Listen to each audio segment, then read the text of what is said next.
ان کے پاس اتنی دولت کیسے آئی کہ وہ فورن ایسٹس خرید رہے ہیں اور ایک بڑی زبردست زندگی جی رہے ہیں.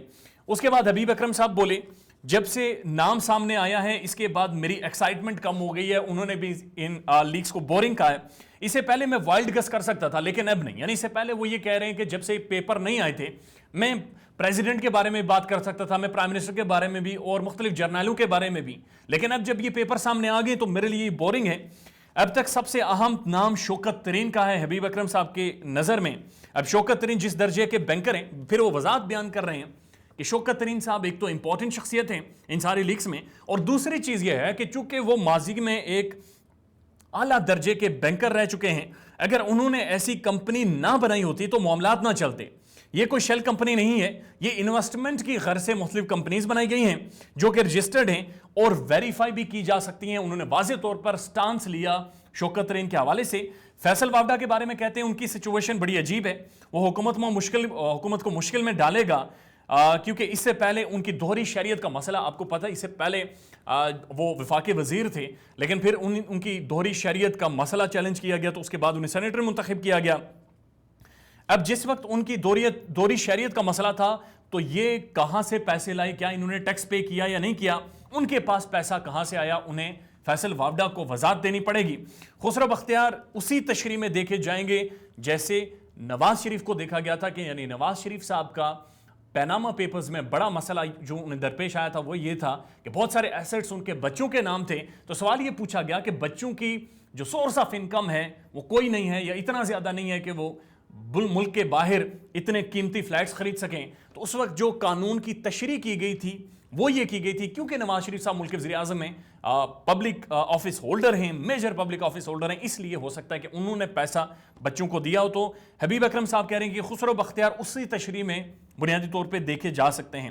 لیگل میٹرز کے اوپر کہ لیگلی اس کی کیا امپلیکیشنز ہوں گی یا لیگلی کتنا امپورٹنٹ ہے, یہ اس پر سعد رسول پرومیننٹ ایکسپرٹ ہیں لیگل میٹرز کے اوپر.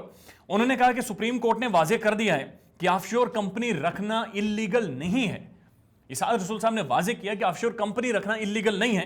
اگر آپ نے لیگل طریقے سے پیسے بھیجے ہوں, اگر آپ نے منی ٹریل دکھائی ہو اور اسٹیٹ بینک آف پاکستان کے پاس سارے آپ کا ریکارڈ موجود ہو, اگر اپنی ٹیکس کی ڈکلیریشن میں ڈکلیئر کیا ہو تو اس میں کوئی قانونی معاونت نہیں ہے. یعنی ٹیکس ڈکلیریشن میں آپ نے واضح طور پر کیا ہو کہ آپ کی کون کون سے آف شور کمپنیز کہاں کہاں پر ہیں. محمد نواز شریف اور جہانگیر ترین کی ڈسکوالیفیکیشن کا مسئلہ دو باتوں پر تھا. پہلی بات, جن پیسوں سے یہ آف شور ایسٹس خریدے گئے تھے ان کا کوئی سورس نہیں تھا, یعنی ایسٹ بیونڈ مین کا جو ایک تصور تھا اور وہ جو ایسٹس اور جو بنانے کے لیے جو مینز تھے ان کے بارے میں وہ واضح طور پر بیان نہیں کر سکے. اور دوسرا 62-63 میں وہ سزا کے مرتکب پائے ہیں کیونکہ ان دونوں نے, خاص کر نواز شریف صاحب نے جو بیانات دیے پارلیمنٹ میں باتیں کی, اس کے بعد باتیں کی, جو ڈاکیومنٹس دیے وہ بھی بہت سارے فوج ڈاکیومنٹس تھے, تو ان کو اس تناظر میں دیکھا جا سکتا ہے. بلکہ انہیں ان احساسوں کی تفصیل الیکشن کمیشن کے سامنے بھی دینی ہے. یعنی انہوں نے یہ کہا کہ جو پبلک آفس ہولڈر ہوتا ہے, چاہے بیوروکریٹ ہو, قومی اسمبلی کا ممبر ہو, صوبائی اسمبلیز کا ممبر ہو, یا کوئی بھی اور بندہ جو پبلک آفس ہولڈر ہے, نہ صرف وہ ٹیکس ڈکلیریشن میں ڈکلیئر کرے گا بلکہ الیکشن کمیشن آف پاکستان کے سامنے بھی وہ یہ سارے ایسٹس اور یہ ساری چیزیں واضح کرے گا. اس کے بعد انہوں نے کہا کہ نواز شریف کے بچوں کی آمدن نہیں تھی, تو ایک ایزمپشن پر کہ یہ پبلک آفس ہولڈر ہیں, انہوں نے انہیں پیسے دیے ہوں گے, اس بنیاد پر ان کے خلاف مقدمہ بنایا گیا. اور اس کے بعد خاور گمن صاحب انہوں نے واضح طور پر کہا کہ ایک تو پی ایم نے ویلکم کیا ہے اور کہا ہے کہ اس کی مکمل تحقیقات ہونی چاہیے. ہمیں ہرگز ایک برش کے ساتھ سب لوگوں کو پینٹ نہیں کرنا چاہیے. ہو سکتا ہے کہ بہت سارے لوگوں کی آف شور کمپنیز ہوں جس طرح کہ علیم خان صاحب کہہ رہے ہیں, لیکن وہ رجسٹرڈ ہوں, وہ انہوں نے ڈکلیئر کی ہوں. ساری دنیا میں ایسی کمپنیز بنتی ہیں, ساری دنیا میں بزنس مین ایسی کمپنیز بناتے ہیں. اس کا مطلب یہ نہیں کہ سارے پیسے غلط طریقے سے آئے ہیں. مونس الہی کہتے ہیں کہ میری کوئی کمپنی نہیں ہے. خاور گمن صاحب پرومیننٹ جرنلسٹ ہیں, تجزیہ کار ہیں, پاکستان کے تھنک ٹینک پروگرام میں بیٹھتے ہیں. انہوں نے واضح طور پر کہا کہ مونس الہی سے میری بات ہوئی ہے اور انہوں نے کہا ہے کہ ان کی جو کمپنیز ہیں وہ ڈکلیئرڈ ہیں, بلکہ انہوں نے کہا کہ ان کی کوئی کمپنی نہیں ہے. یہ ICIJ نے خود کی طرف سے لکھا ہے. پاکستان میں مسائل ہیں, پاکستانی قانون کے بہت سارے مسائل ہیں, اور 1992 میں ایک قانون بنا دیا گیا اور اس قانون کے مطابق پاکستان کے باہر سے جتنا بھی پیسہ آئے گا پاکستان میں, اس کی سورس آف انکم نہیں پوچھا جائے گا. تو اس کے بعد یہ ہوا کہ 92 میں یہ قانون بنا کر پاکستان میں پیسہ سارا حوالہ ہنڈی کے تھرو ملک سے باہر بھیجا جاتا رہا, لانچیں بھر بھر کر باہر بھیجا جاتا رہا, اور وہاں سے جب واپس پاکستان میں منگوایا جاتا تھا, چونکہ قانون بنا تھا تو سورس نہیں آپ پوچھ سکتے تھے, بس قانون کا استعمال کر کے پیسہ بھیجا گیا ہے, جو کہ بڑا مسئلہ ہے. کاشف عباسی صاحب نے ایک بڑا اہم نقطہ اٹھایا, بہت اہم نقطہ اٹھایا, کیونکہ اس انویسٹیگیشن میں بہت سارے ایسے سوالات پاکستان کے کچھ جرنلسٹوں کی طرف سے پوچھے گئے جن کے بارے میں یہ کہا جاتا ہے کہ ان کا اپوزیشن کی طرف کافی زیادہ ٹلٹ ہے. تو کاشف عباسی صاحب کہتے ہیں ایک تو انتہائی بورنگ لیکس ہیں, یہ میں معذرت کے ساتھ کہتا ہوں, اور میرے لیے دو سوال سب سے دلچسپ ہیں. ایک سوال یہ ہے کہ کیا جو پوچھا گیا ان سے, یا جو ICIJ حکومت سے پوچھ رہی ہے, وہ یہ ہے کہ کیا پاکستان کی نیشنل اور انٹرنیشنل پالیسیز فوج رن کرتی ہے. ICIJ یہ سوال پوچھ رہی ہے PM عمران خان سے. اس میں یہ سوال پوچھنا یہ ایجنڈا معلوم ہوتا ہے. کاشف عباسی صاحب کہہ رہے ہیں کہ مجھے یہ محسوس ہوتا ہے کہ ICIJ کا ایک اپنا ایجنڈا معلوم ہوتا ہے. I do not see any relevance, اس سوال کی کوئی ریلیونس میں نہیں سمجھتا.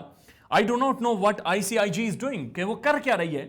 ICIJ خود ایجنڈا نہ ہو جو ایسے سوالات شامل کر دیے ہیں اس نے, اور آپ کو مینڈیٹ, انہوں نے کہا کہ ICIJ کا مینڈیٹ ملک کے اندر کی پالیسیز یا بین الاقوامی پالیسیز کے حوالے سے نہیں ہے, بلکہ آپ کا جو مینڈیٹ ہے وہ یہ انویسٹیگیشن کر کے ایسٹس باہر لانا کہ جناب یہ ایسٹس ہیں, یہ فلاں فلاں پولیٹیشین کے, اور یہ سارے کہاں سے لائے گئے ہیں یا کس نے ان تک پہنچائے ہیں. اور ارشد شریف صاحب نے بھی یہ سوال پوچھا اور واضح طور پر کہا کہ بہت سارے سوالات اس میں ایسے شامل کیے گئے ہیں جن میں یہ کہا جا رہا ہے کہ ایک جو مخالف پارٹی تھی, اپوزیشن تھی, جو کہ GT روڈ میں جب وہ مارچ کے لیے نکلی تھی, اس وقت جو بیانیہ انہوں نے بنانے کی کوشش کی تھی, اس بیانیے میں جو سوالات پوچھے گئے ہیں وہ والے سوالات بہت سارے شامل ہیں.